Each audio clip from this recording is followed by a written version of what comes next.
हस्बुनल्लाह व निअमल वकील व निअमल मौला व निअमन नसीर। जिस तरीके से आयतुल्लाह खामनाई साहब की शहादत की खबर, झूठी खबर फैलाई गई थी, वो क्यों फैलाई गई थी? और इस वक्त तमाम रिसोर्सेज, तमाम न्यूज़ एजेंसीज अब ये कहने लगी कि आयतुल्लाह खामनाई साहब की शहादत नहीं हुई है। और देखा होगा आप, तमाम लोगों ने, बड़े बड़े न्यूज़ चैनल, बड़े बड़े रिसोर्सेज ने ये दावा कर दिया था कि आयतुल्लाह खामनाई साहब मारे गए। लेकिन ईरान ने क्लियर नहीं किया था। ईरान रात 2 बजे क्लियर करता है कि आयतुल्लाह खामनाई साहब पूरी तरीके से सेफ हैं, सलामत हैं और जंग की क़यादत कर रहे हैं और हक के अलमबरदार हैं। अब मैं आपको ये बताने आया हूं कि ये र्यूमर्स, ये अफवाह क्यों फैलाई गई, ये झूठी अफवाह क्यों फैलाई गई, ये साइकोलॉजी से आपको क्यों खेला गया। अब कुछ वक्त पहले चलते हैं। अगर आप इस्लाम को मानने वाले हैं तो आपको जंगे ओहद याद होगी, जहां पर रसूल अल्लाह सल्लल्लाहु अलैहि वसल्लम की मारे जाने की झूठी खबर फैलाई गई थी। और जैसे ही कहा गया था कि मोहम्मद मारे गए, मोहम्मद मारे गए, तो मोहम्मद सल्लल्लाहु अलैहि वसल्लम के जो साथी थे, वो कुछ साथी मोहम्मद सल्लल्लाहु अलैहि वसल्लम को छोड़ करके भाग गए थे। आप तारीख जाकर के पढ़ लीजिए। वो इसलिए फैलाई गई थी ताकि जो जंग का लीडर है वो कमजोर पड़ जाए, क्योंकि उसके साथी चले जाएंगे तो जाहिर सी बात है कमजोर पड़ जाएंगे।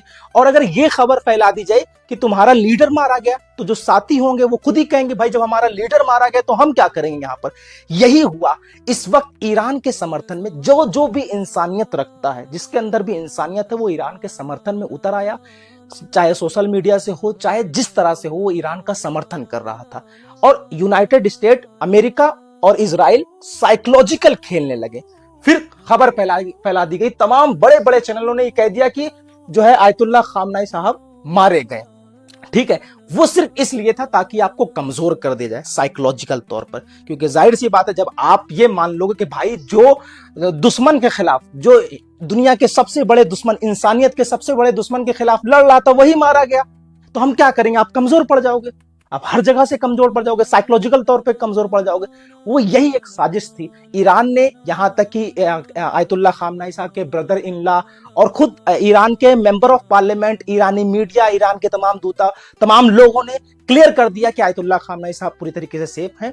पिछली बार भी जिस तरीके से वो जंग की अलमबरदारी कर रहे थे, इस बार भी कर रहे हैं। बस मैं आप तमाम लोगों से कहना चाहता हूं कि झूठी खबर फैलाई जा रही, किसी भी तरह पर, किसी भी अफवाह पर ध्यान मत दे। ये दुश्मन की एक साजिश है, एक बहुत बड़ी साजिश है।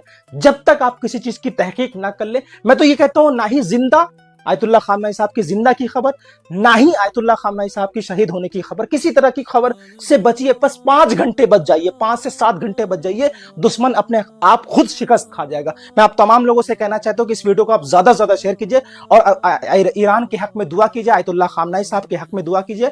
इंशाअल्लाह फतेह हमारी होगी, फतेह हमारा मुकद्दर है। और याद रखिए, वलान अल्लाह अलल काज़िबीन, झूठों पर अल्लाह की लानत होती है, इसलिए झूठ फैलाने से बचिए। आयतुल्लाह खामनाई साहब पूरी तरीके से सेफ है, सुरक्षित है और जंग की क़यादत कर रहे हैं।